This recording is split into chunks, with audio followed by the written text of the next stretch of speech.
You are listening to the Foreign Policy Focus podcast. We cannot wait for the final proof. The smoking gun could come in the form of a mushroom cloud. Haven't you driven enough people from their homes already? Bulldoze their villages, seize their property under laws they had no part in making. Now working in Libya with friends and allies, we've demonstrated what collective action can achieve in the 21st century. Now the host of the show, Kyle Ansel. Episode 518 of the Foreign Policy Focus podcast. Returning to the show today is Dave DeCamp. He is the assistant news editor at antiwar.com and also writes in the opinion section there. He's great working with you over there. So, Dave, welcome back to the show. How are you doing today? Good, Kyle. Thanks for having me back. All right. Well, I'm ready to talk about the article that you had out on Monday at antiwar.com. It's Pompeo's flimsy case for extending the arms embargo against Iran, and it is a flimsy case indeed. However, if you just kind of go through the mainstream media, and I looked at a couple of reports, at the time this speech was happening, it's mostly reported kind of just like this is what the Secretary of State said. They'll put in there the Iranians dispute it, but, with everybody's prejudices and bias and whatnot, it kind of comes across as that, this is the case against Iran, and it's more or less true. So I guess maybe let's start off just where is the U.S. in our what's the status of the U.S.-Iran relationship? My audience, I'm sure, knows that we've withdrawn from the nuclear, agreement. But there are, minor things that, have been happening in the background with, different countries either trying to contest the U.S. sanctions that we've unilaterally put back on Iran. And then also, different steps that are still being taken with it for the countries that are still within the nuclear agreement. And I don't know, just explain to us a little bit about what's significant coming up here and how it's playing out. Well, yeah, since, the Trump administration pulled out of the nuclear deal in March of 2018, they reimposed all the sanctions, their maximum pressure campaign, they call it. And Iran has been trading with Venezuela, another heavily sanctioned country. They're selling them gas for gold, and that's really been upsetting the Americans, Pompeo and Elliott Abrams and those neocons in the Trump administration. And of course, after the assassination of Soleimani, the Iranian general, in January, that really, ratcheted up the tensions. And Iran actually recently, they put out a warrant for President Trump's arrest for that. They requested that Interpol, find him. They put out a type of, I forget the name of the request, but the request is like, they want Interpol to locate President Trump and work with local law enforcement to arrest him. It's really like a symbolic thing because, of course, local law enforcement in D.C. is not going to arrest Trump for killing Soleimani. But, it's like a symbolic thing. They're working within the framework of international law, which is something that the U.S. has not done. We like to do extrajudicial assassinations. And, you compare it to our Justice Department recently put out a bounty for on Nicolas Maduro's head, the president of Venezuela, $15 million. And that's kind of, we don't operate within the framework of international law. We just kind of do our own thing. And, that's like a unilateral action that the U.S. took. So I think Iran kind of did that.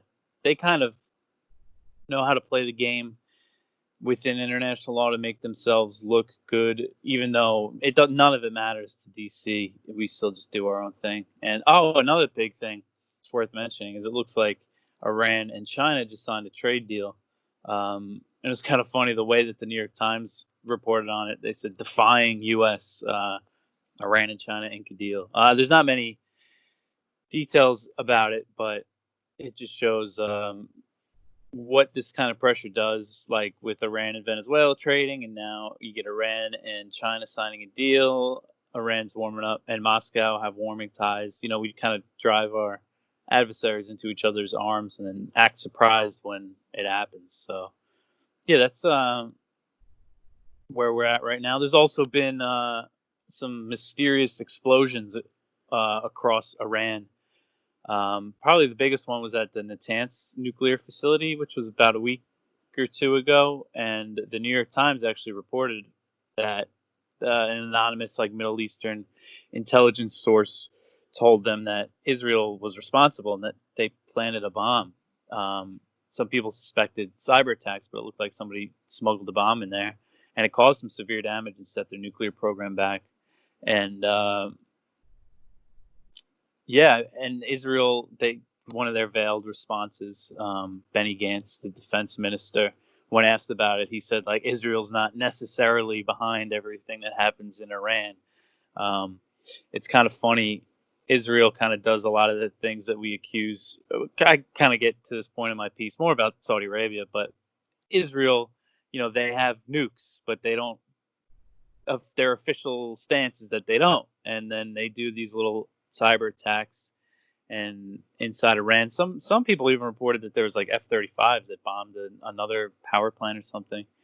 It's tough to really know what happened, and they regularly bomb Syria, what they call Iranian targets. They don't really acknowledge it. It's like there are media reports on it, but they just don't talk about it. So they do things covertly, Israel.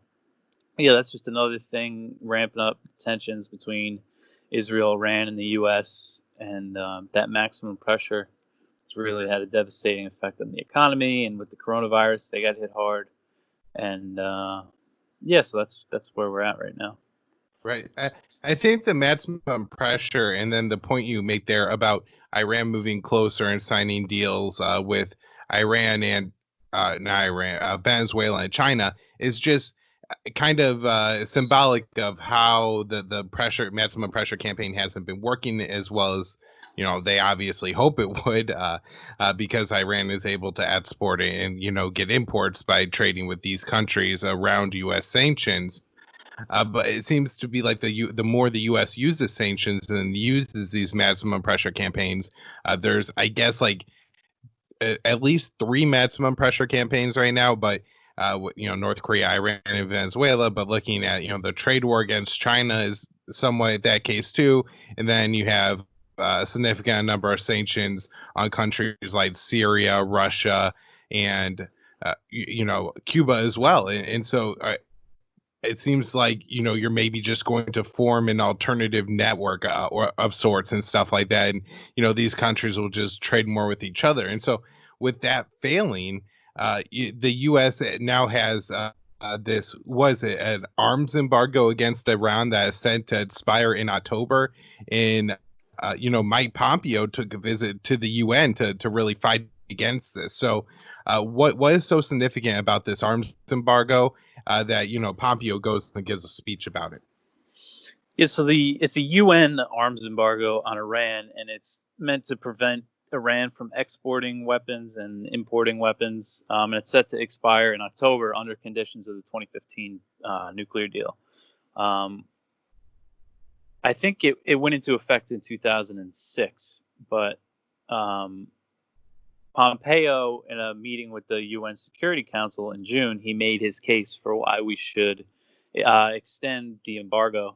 And like most things Pompeo says, he doesn't exactly lie. Well, he does lie, but with Iran, most of it's lying by omitting certain facts, certain context that you have to keep in mind. I mean, kind of, for example, he said that Iran fired its own cruise missiles at U.S. troops in Iraq, but he left out the fact that was retaliation for the U.S. assassinating Iran's top general, Soleimani. Just these little omissions to tweak the facts to look like they're on your side. And the other thing that he accused Iran of was supporting Kateb Hezbollah, which is a Shia militia inside Iraq that is a Iranian-backed militia, which isn't really that scandalous when you look at a map and you realize that Iran and Iraq are right next to each other. But Kateb Hezbollah, they're always accused of firing rockets at U.S. bases in Iraq, which over the past year there's been a lot of single rocket attacks on certain bases on the Green Zone in Baghdad, which is where the U.S. embassy is, and the Kata'ib Hezbollah is the group that always gets blamed for it. And that set off the series of events that led to the assassination of Soleimani. In December 2019, a rocket in Kirkuk, Iraq, at a base there, killed a U.S. contractor. And the United States blamed Kata'ib Hezbollah, bombed them a couple days later, killed about 25 of them, I think. And then it targets in Iraq and Syria, and that caused people to show up in protest to the U.S. embassy, and that was what led Trump to assassinating Soleimani. But so Pompeo mentions this, that Iran supplies this group with weapons, and that they regularly launched dozens of rocket attacks, is what he called it, against U.S. and coalition forces fighting Daesh, ISIS. Well, they've never, shown us evidence that Kata'ib Hezbollah is the group that is firing these rockets, because it's usually one or two Katyusha rockets, which are all over Iraq. Everybody's got them. And one thing that came out after Soleimani was killed, the New York Times reported they spoke with Iraqi intelligence, and this Iraqi intelligence officer says that area of Kirkuk, there was a lot of ISIS activity there in the days prior to that rocket attack, and that it was, they didn't have definitive proof that it was ISIS, but they said it was more likely ISIS because it's not an area that Kata'ib Hezbollah is in or controls. And apparently the U.S. didn't share any intelligence with them, which is something that they usually do. They just went ahead and bombed Kata'ib Hezbollah. And this happened again in March of this year at Camp Taji in Iraq, another base, when a rocket killed 2 U.S. troops and 1 British soldier. And that was immediately blamed on Kata'ib Hezbollah. And we bombed their targets again. And this time we actually killed 5 members of Iraq's security forces, the official Iraqi army. I believe it was 3 cops and 2 soldiers and 1 civilian. So we enraged, Iraq's government again, like we do when we go through with these attacks without consulting them. And then immediately after we bombed Kata'ib Hezbollah, another group called the League of Revolutionaries, they emerged. They released a video and took credit for the attack, and they threatened more on the embassy in Baghdad, and there's been rockets there. And, I'm not saying there's not proof that it wasn't Kata'ib Hezbollah. They have every reason to be pissed off at the U.S. because they don't want us there, but neither does Iraq's parliament. They voted unanimously to kick the Americans out after the assassination of Soleimani. But there's all sorts of different groups inside Iraq, including ISIS, that want us out. And Kata'ib Hezbollah is part of the Popular Mobilization Forces, which is like an umbrella group of about 40 militias, mostly Shia, but some Sunni and Christian, and that was formed in 2014 to fight ISIS. And they played a huge role in kicking ISIS out of Mosul and Fallujah, major cities. So when Pompeo says that Kata'ib Hezbollah is attacking the coalition that's fighting ISIS, that's not, they're the ones that are fighting ISIS. And lately we've been, if you read the Iraq Daily Roundup that Margaret does on antiwar.com, we're still bombing ISIS frequently and stuff. But a lot of our attack lately, we've been bombing these Shia groups. We're switching sides again in Iraq. And we're supposed to have talks with Iraq's parliament soon about possible troop withdrawal, but it seems like the U.S. is just dragging its feet. But yeah, my point here is that he says this, and it's just not, what he's saying it's just not true. It's just not the facts. We're never given evidence that Kata'ib Hezbollah shot these rockets at us, at U.S. troops in Iraq. So it's just deceitful the way he plants that information in there. Yeah, so I thought on withdrawing U.S. troops and negotiations coming up here, I think last week General Kenneth McKenzie, who runs CENTCOM, said he's confident that the Iraqis are going to let the U.S. stay. However, I do think that was like kind of the narrative, and I wasn't following politics as closely back then, but like in 2011, when the U.S. ultimately ended up leaving Iraq, they kept kind of postponing negotiations and, saying that, oh, we're confident it's going to work out. And in the end, a deal couldn't be done. They had to leave. So maybe that is what's going on in the background. We could be optimistic. The only thing I just wanted to add to everything, and you kind of talk about how these cycles like kind of kick off where the U.S. will do something in the Middle East, and then or something will be blamed on completely Hezbollah, and then we have this like kind of gradual escalation at times all the way up to the assassination of Soleimani. But it does seem like Israel has carried out some bombings in eastern Syria as well. And in those cases, targeting militants that, are a part of completely Hezbollah and don't really care about, I guess the borderline there between eastern Syria and western Iraq. And so attacking those forces, some anti-ISIS forces in that way, I'm sure has also escalated these cycles. And I think, leading up to some of the stuff that happened in March, Israel had carried out some airstrikes in eastern Syria. But let's move on. And I'm just wondering, so with this arms embargo that is tied to the JCPOA, if the U.S. has left this as it did in October of May of 2018, how is it possible that the U.S. even has a say here? And is there anything the U.S. can actually do to extend this arms embargo? I guess by the way that UN rules are set up. Well, yeah, I don't think this is going to go anywhere because they're introducing like a resolution into the Security Council, but Russia and China, they're going to veto it. And then Pompeo has argued that they can extend it under the snapback sanctions, which are part of the JCPOA, which were put in place if Iran violated the deal. Then they could put these snapback sanctions on. But as like France and England have pointed out, that the U.S. isn't part of the deal anymore, so they don't have the authority to enforce these snapback sanctions. They've worked hard to keep the deal intact as much as it can be. So they just don't really want to hear it, I don't think, from the U.S. So I don't think it's going to go anywhere. But it's not going to stop Pompeo from making these accusations. And the other part of his case was Iran's support for the Houthis in Yemen. This is a big one because this is what has allowed, I think, Democrats. This is what gave them like the justification to gut last year's Pentagon spending bill, the amendments that would have stopped the war in Yemen. It was these attacks on Saudi oil infrastructure in the fall of last year that were blamed on Iran, and it caused us to send more troops there and like Patriot missile defense systems. And it just ignored the fact that the Houthis have every reason to bomb Saudi Arabia because the Saudis have been waging war on them since 2015, like a brutal war.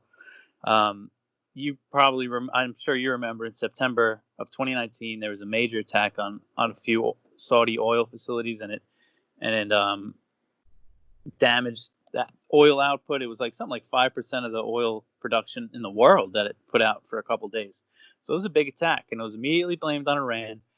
The U.S. officials are saying these targets were not in range of Houthi drones. There's no way that it could have been them. It was Iran. Look at these pictures. It's like it shows that the direction must have been from Iran, even though it was the northwest. I mean, it was just like immediately blame Iran, blame Iran.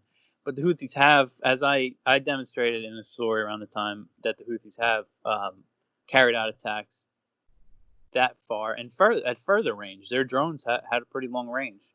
I just measured out I just picked the city that they controlled and measured out where all the targets were, and it was in range of their drones. It was a more sophisticated attack than they pulled off in the past, but it certainly could have been them. And now this is where it gets a little complicated because now Pompeo is saying they moved the goalposts, because it used to be oh, Iran fired the missiles from Iran or from Iraq, I think they were saying. But now they're just saying, oh, Iran gave the Houthis the weapons because of the debris that they examined. There's a UN Security Council report that said this, that it appears that they were of Iranian origin. But as I point out in the piece, this was based on parts that the U.S. provided, and like a U.S. fact sheet was attached to it that I read on the U.S. Embassy's website. Now, I'm not saying, I mean, it's certainly possible that Iran gave them these weapons. Some people think that the Houthis build their own drones. They use Iranian plans. That could explain why they appeared to be of Iranian origin. There's a blockade on Yemen, and we seize ships once in a while and say that all these weapons are from Iran. We're going into Yemen. Iran denies it. They openly support the Houthis politically. They could be sending them weapons. But at the end of the day, even if they were sending them weapons, it's nothing compared to the support that we give to the Saudi coalition in Yemen, which regularly bombs civilians. I mean, as we're talking now, it just happened over the weekend. They obliterated a house in Haja province of Yemen, northwest Yemen, and it killed. The original reports was that it killed 10 civilians, and the UN confirmed it. Their preliminary investigation shows that the airstrike killed 7 children and 2 women. I mean, we're just supporting the worst party in the conflict, and for Pompeo for that even to be an issue, even if Iran is arming the Houthis, we care much more about Saudi oil than, Yemeni civilians and children's lives. So it's just hypocrisy. And like I said, I think that's a big part of the reason why we're still supporting that war, is that, Iran gave them, well, we can't let Iran attack Saudi Arabia. But even though the Houthis are attacking Saudi Arabia because Saudi Arabia's been waging this brutal war on them for so long. I mean, that is such an important point, though, that the U.S. is condemning Iran for this attack on a Saudi oil facility, which is arguably a civilian target. I think in Saudi Arabia it is a little bit different because it's all state-owned money, stuff like that. But if there's probably some migrant workers who aren't the Saudi princes who got killed in that attack, that is, that's something you don't want to happen, and not a great outcome. But at the same time, the U.S. made bombs have blown up school buses full, literal school buses. I'm not saying this, figuratively, but a school bus full of 40-something Yemeni children got blown up by a U.S. bomb. And the U.S. is known to provide assistance to Saudi Arabia and, targeting and logistical assistance. So however guilty Iran could possibly be held for that attack on the oil installation, after 4.5 years of, Saudi Arabia bombing Yemen and the Houthis every day, it is kind of laughable when you look at the opposite side. Okay, so let's hold the U.S. for responsible for all the crimes of Saudi Arabia then. And I mean, the rap sheets are just different, and they've blown up wedding parties, a funeral they bombed it multiple times. I mean, just the number of crimes that Saudi Arabia has committed in that war is horrific. And so to leave that out seems like quite an omission. One of the other things I've noticed Mike Pompeo doing recently is not only, spinning tales about what Iran is already doing nefariously, but also about what Iran is going to do when they get weapons. I think he drew a map that included most of Europe, claiming that if Iran gets this arms embargo lifted, they're going to be able to bomb Italy. So what's with this absurdity? Yeah. I mean, that's the gist of his little speech here, is that he said, if Iran's doing all this with the arms embargo, imagine what they can do when it's lifted. And yeah, like you said, he's telling European countries that Iran will be able to bomb them. But I mean, I don't think Iran has shown any indication that they have any interest in bombing Europe. Yeah, and another, the U.S. always calls Iran the number 1 state sponsor of terror, and Pompeo called them a terrorist regime. We designated their military terrorist organization, and especially in Yemen, the weapons that end up in the hands of Al Qaeda are the ones that are sold to Saudi Arabia and the UAE. This was shown in a report from CNN. Actually, did some good journalism on this, and others. And the Houthis actually we were sharing intelligence with them as late as January 2015. There's a report in the Wall Street Journal about this that I cited in this piece.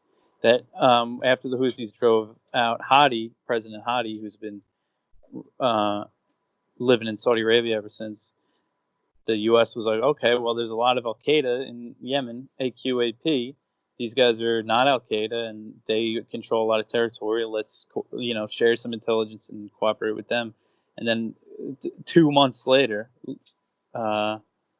we declared war on them.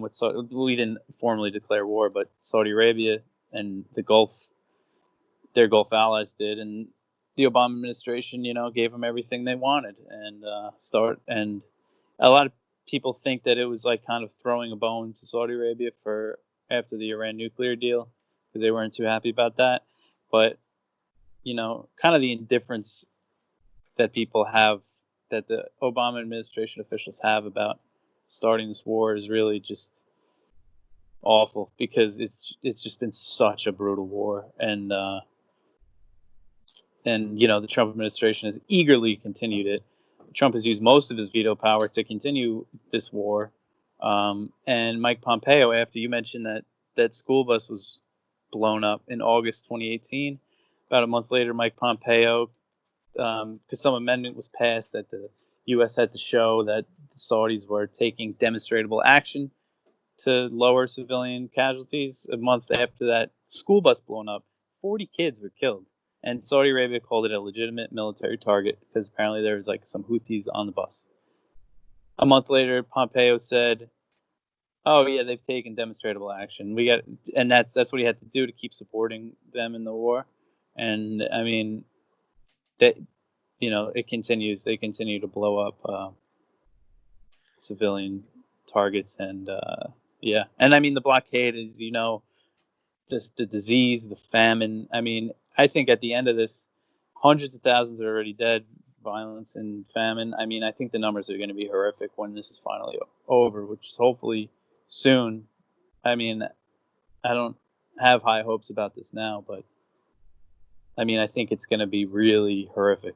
I mean, it is, but I mean, I'm just saying, like, it's just so bad, and that in a few years, when we look back at this, it's going to be one of the worst things that the United States has done in this century, and that's saying a lot. Right. Well, and when we try to look back, there's going to be so little reporting on it. I mean, really, other than Scott Horton's interviews with Nasser Arabi, it's not like there's like any other, group that has like, done some kind of coverage like that. Iona Craig has traveled there, written some good articles. Jane Ferguson with PBS News traveled there and did some good stuff. But, they get there every once in a while. At least Scott talks to Nasser Arabi and kind of lets him report what's going on the ground every couple of months. And so I think it's going to be very hard for people to even like try to come together and comprehend what the hell happened here. As you pointed out, the Obama administration really can't. I think it was Ben Rhodes, right? That or was it Robert Malley? One of the two wrote a thing that was just like, we can't even really remember how the decision was made. But it's just so everybody knows, I think Samantha Power says that she's really, really sorry about it now. And well, didn't she not write about it? Continues. What didn't she not mention it in her book? Was that Samantha Power? I believe so. I think she glanced over it or didn't mention it at all. But yeah, there's very little in there about that. And certainly not like, if you knew that you created that and knew how horrible it was. And, this is a lady with a platform. I live in the Boston area. And so there's, just like average women around here know who Samantha Power is and at least own her autobiography. I don't know how many people read the autobiographies they own. But they're aware of this person. If she wanted to champion ending the war in Yemen and save these poor little Yemeni babies as a cause, she has the influence to do it. It's pretty clear that, her sorry only goes as far as I feel bad when I look at this picture, so I'll tweet something out to resolve my conscience and wipe my hands of it. So not much good to say about either the Obama or Trump administration, I guess. But let's look at, I guess, another policy that started out bad under the Obama administration and has really gone sour now under Trump. And this is what's going on with China. And so just so everybody knows, Dave does originals and news at antiwar.com, and so this article is original at antiwar.com that we just talked about, but it'll be linked to the show notes page over at news.antiwar.com. Dave also does a lot of writing and often covers this stuff going on between China and the U.S. So check out those two places and links in the show notes page, but go ahead, tell us what's happening between the U.S. and China and the South China Sea. So what's today? Tuesday? Yesterday, it was Mike Pompeo again, the Secretary of State. He's supposed to be a diplomat, but he's one of the most hawkish people in that administration. He officially declared that the United States formally rejects most of China's claims to the South China Sea.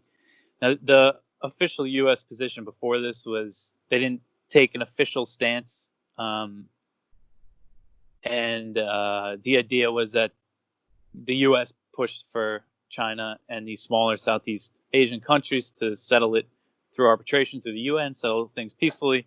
But since 2015, under Obama administration, when China started building up on the Spratly and Paracel Islands, there are these archipelagos in the South China Sea. They're like reefs, most of it, and they kind of made these artificial islands. Some of them are militarized, some of them are science research centers. There's a lot of oil underneath the South China Sea, and there's a lot of issue between the countries and fishing. A lot of fishing boats get sunk, and it's not just China that does it. Indonesia and Malaysia, they're sinking each other's boats. In the Philippines, Vietnam, they're all involved. But starting in 2015, the Obama administration, they started what they call freedom of navigation operations, which is just sailing warships close to China, close to the islands and reefs that they claimed. And of course, that I think that played a big role in how fast China started to militarize these reefs, because of these U.S. warships just sailing through within 12 nautical miles of their bases, pretty close. And then since the coronavirus pandemic started, tensions between the U.S. and China have really increased, and U.S. military activity in the region has really gone up. And just last week, well, I guess maybe more than a week ago, on the 4th of July weekend, the U.S. held massive exercises with 2 aircraft carriers, hundreds of planes and helicopters took off. B-52 bombers from Louisiana flew halfway around the world and joined in, and it coincided with some Chinese exercises in the South China Sea. So this is all happening, and now Pompeo comes out and declares that the U.S. rejects China's claims. We went over some specifics. We talked about it before we started recording. I don't know what this really means. He didn't set a kind of red line, as you'd call it, I guess. If China does this, then we're going to do this. We don't know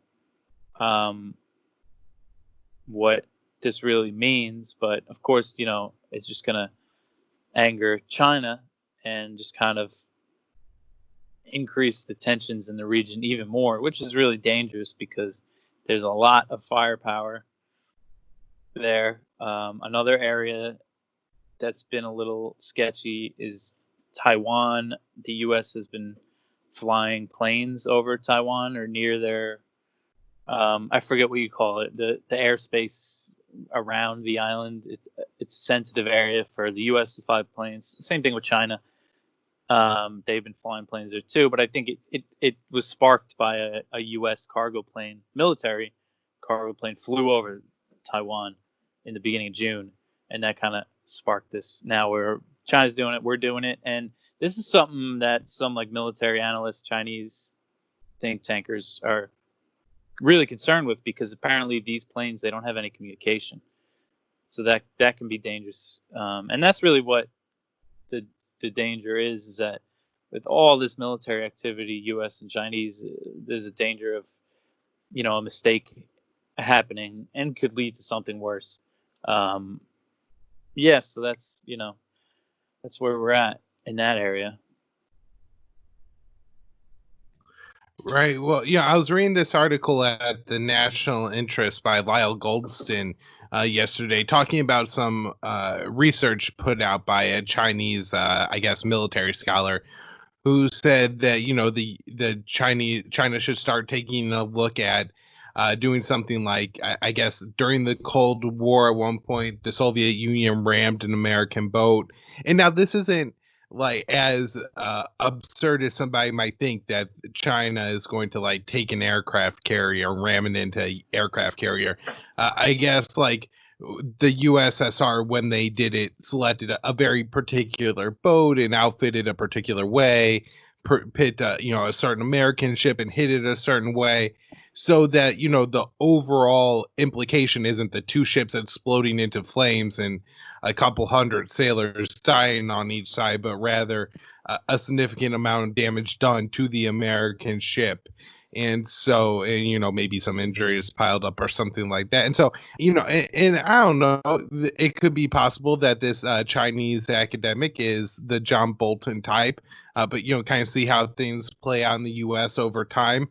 Even the absurd and, winger positions of the hawkish group could become mainstream. And if the U.S. continues to meddle around in what China sees as their sovereign territory, I think you're going to increase the responses from the Chinese government. And as you're explaining, we've already seen that. So I guess, do you have any sense on if there's a potential de-escalation here? Is there any resolution? I guess maybe if the other countries in the region aren't willing to go along, although I guess to hold your breath for the Philippines and Duarte to take a less aggressive position against China. I mean, he's flip-flops around quite a bit, but that doesn't seem likely, or Japan either, Taiwan, all these other competing issues on top of the trade war. And so I was also just wondering if you had any concept of like why the Trump administration is picking this battle. Because Trump seems particularly interested in the trade aspect and American jobs, but I haven't really heard the president talk a whole lot ever about other Chinese issues, maybe stuff about the Uyghurs, but certainly not tied to like the South China Sea issue. So do you know how much Trump has bought into this? Yeah, no, that's a good point. I can't think of any time I heard Trump talking about it. The South China Sea specifically. He's been real hawkish trade-wise lately in his rhetoric. He said, the idea of completely decoupling from China is a possibility. But yeah, with the South China Sea and Taiwan and that kind of stuff, I don't hear much coming from him, but you hear that from just about everybody else in Washington. I mean, I don't see this de-escalating anytime soon. Even if Joe Biden comes into office, he's talking tough on China. And the South China Sea is just an area where I don't think the U.S. is going to back down, and China's not going to back down either. They're not going to be intimidated by it. I think it's just going to become a little kind of arms race in the region, and some Asian neighbors of China are kind of really don't want to be stuck in the middle between the U.S. and China. So we're trying to put more missiles in Okinawa and Korea and some Southeast Asian countries, and people don't want them. It puts these countries in a tough spot because China's their regional neighbor, but then the U.S. you don't want to go against the U.S. and end up under heavy sanctions, then you can't trade with people. Yeah, I mean, it's just the combination of the souring trade relations and all this military stuff. Because as the trade relation goes down, and I mean, we're still, U.S. and China are just like, they rely on each other. Economies are intertwined. Decoupling is insane. The idea of it, it's not practical. It's not realistic. And that keeps us, I think, having this trade relationship, me personally, I think it's good because it will make, us less likely to go to war.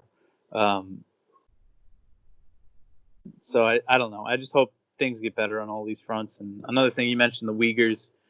We sanctioned some Chinese officials for their alleged treatment of the Uyghur Muslims in Xinjiang province, and they sanctioned Marco Rubio and Ted Cruz in response, and a couple other officials, and they've been real hawkish on China. I mean, Marco Rubio sponsors like all the bills, Hong Kong Human Rights and Democracy Act. He's hosted all the protest leaders. So, yeah, I mean, there's just a lot of areas. Taiwan is another one. They just had some big war games simulating a Chinese invasion. Question is, will the U.S. actually come to their aid if China tries to take the island back? Is that worth going to war with China? I mean, is the Spratly Islands worth going? Is a reef in the South China Sea worth going to war with China? I mean, I just think it's just ridiculous. I mean, my opinion on it is that we don't have any right, or it's just not our, because I guess I'm a bit of a radical. I think we should just close all these bases and come home. But, if you look at it realistically more, I remember when Duterte was like, he said that he wanted the U.S. troops to leave. Australia freaked out about it. They're like, oh, but we need the U.S. to protect everybody from China. Like, well, I think Australia, the Philippines, Malaysia, all these countries, if they really, if the United States left tomorrow, they can figure it out together, So it's just unnecessary, especially with all the stuff going on at home. I mean, we just need to slash this Pentagon budget and stop worrying about all these things. Right. Well, and not to mention, I think Monday we ran the Mark Perry article about the dysfunction in the Navy as the spotlight at antiwar.com. And then I was just, reading today about that ship still smoldering in the San Diego port.